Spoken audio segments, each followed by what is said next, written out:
Hello बच्चों, let's read this question. So this question says the power a body of mass small m accelerate uniformly from the rest to a speed v in time capital T. The instantaneous power delivered to the body as a function of its time small t given by, ठीक है।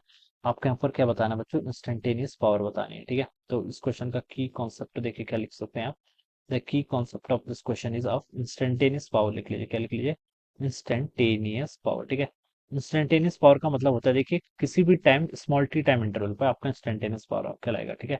किसी time T पर, ठीक है। Power का देखिए formula क्या होता है, पावर होता है आपका एफ डॉट वी के इक्वल, एफ डॉट वी, ठीक है। यानी कि एफ के यहाँ पर आपका फोर्स, ठीक है।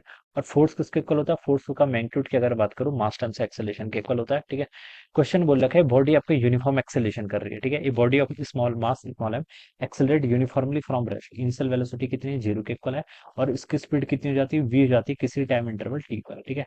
तो बच्चों देखिए आप यहाँ से एक्सेलरेशन बता सकते हैं। एक्सेलरेशन कितना होता है आपका, चेंज इन वेलोसिटी, ठीक है। चेंज इन वेलोसिटी, ठीक है। In final velocity minus initial velocity तो चेंज होगा। फाइनल वी होगी, ये इनिशियल आपकी जीरो थी, डिवाइडेड बाय कितना टाइम है, कैपिटल टी के इक्वल। तो एक्सेलरेशन तो आप लिख लीजिए v divided by capital T के इक्वल। ये तो बच्चों क्या आ गया आपके यहाँ से, एक्सेलरेशन आ गया, ठीक है।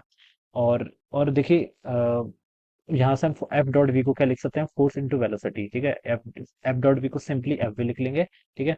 और फोर्स कितना होता है आपका, मास इंटू एक्सेलरेशन, एक्सेलरेशन को मैं यहाँ से एम ए इंटू वी, ये टर्म मैं यहाँ पर से मैं ऐसे लिख सकता हूँ। ऑलराइट, ये टर्म कितनी हो जाएगी यहाँ से आपकी, इतनी हो जाएगी। और v आपका देखिए यहाँ पर एक्सेलेशन तो देखिए आपका कांस्टेंट है, एक्सेलेशन तो क्या रहेगा, कांस्टेंट रहेगा। क्वेश्चन में बोला गया है यूनिफॉर्म एक्सेलरेशन है, ठीक है। v as a function of time हमें लिखना पड़ेगा क्योंकि हमसे क्वेश्चन बोल रखा है power delivered as a function of time. तो ये स्मॉल v क्या है, वेलोसिटी, किसी भी इंस्टेंट पर वेलोसिटी। किसी भी इंस्टेंट पर वेलोसिटी को हम कैसे लिखते हैं, v equal to u plus a t. Initial velocity zero है तो v को क्या लिख लेंगे यहाँ से, a इंटू टी के इक्वल, ठीक है। ये इतना आ जाएगा, तो v की वैल्यू यहाँ से आपकी a इंटू टी आ गई। इस फंक्शन को आप देखिए इसमें पुट कर लो तो यहाँ से कितना देगा, mass into acceleration into velocity को अगेन यहाँ से ए इंटू टी लिख लेंगे। देखिए हम इसको बाहर इसलिए कर पा रहे हैं क्योंकि एक्सेलरेशन आपका कांस्टेंट है, ठीक है। तो m a square into t, ये वैल्यू यहाँ से इतनी जाएगी। अब m इंटू ए आपका कांस्टेंट है, ये किसके इक्वल है आपका, v divided by capital T के इक्वल। देखिए एक्सेलेरेशन, देखिए पहले तो आपको ये समझना है कि स्मॉल टी और कैपिटल टी में आपका डिफरेंस है, ठीक है। ये क्या आपका डिफरेंस है, ये आपका कैपिटल टी तो हमें बता रहा है कि ये तो कांस्टेंट है।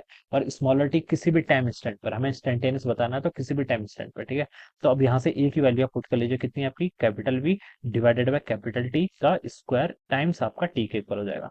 तो इसको आप लिख सकते हैं एम वी का स्क्वायर टी डिवाइडेड बाय आपका कैपिटल टी का स्क्वायर। तो ये आ जाएगा, this is the instantaneous power, ठीक है। तो ये आपका रिजल्ट आ रहा है। तो देखिए इसको अगर हम मैच करें तो ये आपका सी वाला ऑप्शन से मैच करता है, ठीक है। तो सी ऑप्शन क्या होगा, इसका राइट आंसर होना चाहिए, this would be the correct answer. So I hope you all understood this concept, all the best and thank you so much.